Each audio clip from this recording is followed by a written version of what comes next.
Fala galera, beleza? Sejam muito bem-vindos a mais um episódio do nosso quadro Vini Responde. E a gente ficou um tempo sumido, mas estamos de volta para mais um vídeo. Então, no vídeo de hoje a gente vai responder 4 perguntas lá do meu Instagram, que são: pergunta número 1 é: como saber que é hora de sair dos ETFs e ir para o buy and hold? A segunda: o que eu acho dos ETFs de maconha, na verdade de cannabis, né?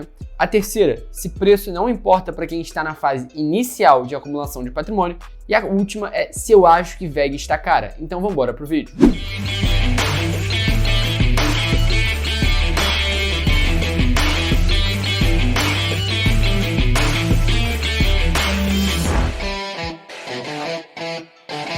Bom, a primeira pergunta é como saber qual a hora de sair dos ETFs e ir para o buy and hold. Bom, para quem não conhece, os ETFs são um mecanismo de você investir numa cesta de ativos que tem uma característica em comum. Ou seja, se você compra um ETF, você está comprando uma carteira com várias ações e assim você tem uma vantagem enorme, que é já estar diversificado e você não tem tanto aquele risco quando você tem ao comprar uma ação, por exemplo, que é o risco daquela empresa quebrar ou de você ter algum prejuízo enorme. No caso dos ETFs, isso tudo já está bem diversificado. E no caso, eu sugiro para os meus seguidores que eles comecem por ETFs para ir se acostumando com a dinâmica do mercado financeiro, renda variável, e depois migrar para uma estratégia de selecionar ações individualmente. Eu acredito que essa transição tenha que ser uma coisa mais, como eu posso dizer, uma coisa mais demorada, não é mudou de um dia para o outro, já vende todos os ETFs e compra tudo em ação. A partir dos seus aportes, você começa a mudar um pouquinho o foco da tua carteira, sem nunca deixar de ter ETF. Então eu acredito que a melhor forma de você lidar com isso seja sempre tendo um pouquinho de cada um, e a partir do momento que você já se sinta dominando um pouco mais a dinâmica de selecionar as ações, aí sim você começa a diversificar, começa a botar uma ação aqui que você acredite e tudo mais. Mas eu sugiro que você comece com calma, porque, cara, a probabilidade de você fazer besteira escolhendo ações individuais é muito maior do que escolhendo ETFs. Então, começa com calma e depois você vai aflorando para esses lados.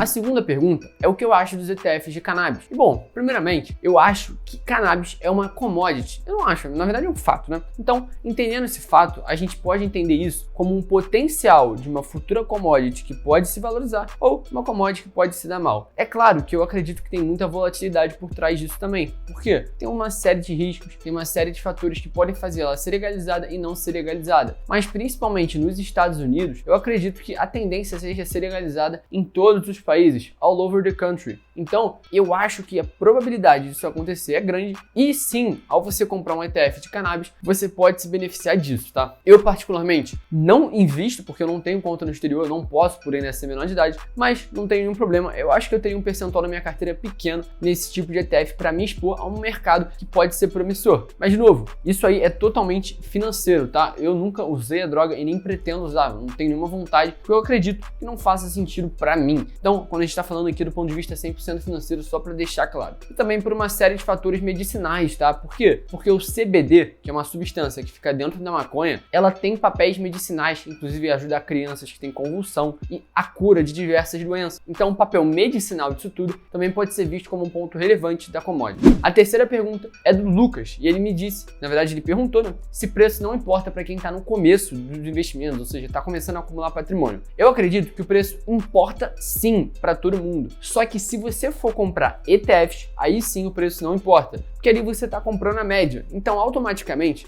vai ter uma ação mais cara, outra mais barata, e elas vão se automaticamente regulando. Então a gente acredita que o mercado é eficiente quando você assume que você é a média, então você vai ter uma performance parecida com a média, junto com o Ibovespa, ao mesmo tempo que você sabe que você não vai ter um risco enorme de estar pagando caro por uma ação. Mas se você for fazer a seleção de ações individuais, importa sim. Então, remetendo até a nossa primeira pergunta, sim, o preço importa para quem está começando, mas se você for começar por ETFs, como eu tinha falado no começo, não importa tanto assim. E a última pergunta é se eu acho que a VEG está cara. E essa pergunta é bem polêmica, eu acredito que, inclusive, já tem um vídeo aqui no canal falando sobre isso, que é esse que vai aparecer aqui no card. Só que a questão é que o primeiro passo para uma empresa estar cara, ou seja, ela está sendo negociada por um preço que, em tese, ela não vale, um valor que ela não vai gerar para os acionistas, seria o fato de não todas as pessoas poderem enxergar isso. E um dos fatos dela estar tão cara é que, ó, vocês estão vendo nesse gráfico a performance da VEG, que claramente entregou uma performance absurda nos últimos anos. E isso, um PL alto, por exemplo, ela negocia aí com preço sobre lucro de 69 vezes no momento que eu gravo esse vídeo, já reflete uma expectativa de lucro futuro muito grande. Ou seja, seja, o mercado já está precificando um lucro futuro que a empresa vai dar de forma regulada. E ela pode estar cara sim, se você for olhar comparando com as concorrentes dela, principalmente a Schultz, que é a maior competidora dela aqui no Brasil. Mas eu acredito que, por mais que eu já tenha defendido até a tese que ela tá cara, ao mesmo tempo, ela pode não tá cara, porque o mercado não é tão burro assim.